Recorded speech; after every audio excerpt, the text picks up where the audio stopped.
আসসালামু আলাইকুম, আশা করি সকল ভালো আছেন। দেখো আজকে নয়া এখন বর্তন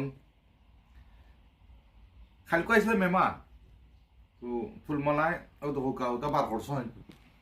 আমি একটা জিনিস বুঝি না যে মেহমান আইলে খাবার থেকে নয়া নয়া জিনিস বার করেন, বুঝছেন নি?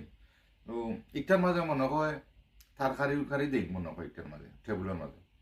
আমি এখন দেখলাম দেখে কই একটা তো নর্মাল প্লেটর লাগান ভালো হইব, ডাইল টাইল এখানে দেখো লাম চপ আলু দি ডাইল, এর বাদে আপনার নাগা পিকল কই ই প্লেট লইয়া খাইলে তো ভালো মজা লাগে দেখায়নি সাকুর বাদ কোনো ওয়াদি গিয়া পড়তো না। তো আমি ওটাও কইতাম চাইলাম আপনারে যে নয়া নয়া হান্ডি বাসন জেনে চোরা কঞ্জ হরিয়া কাবাডের ভিতরে আড়াইয়া কিতা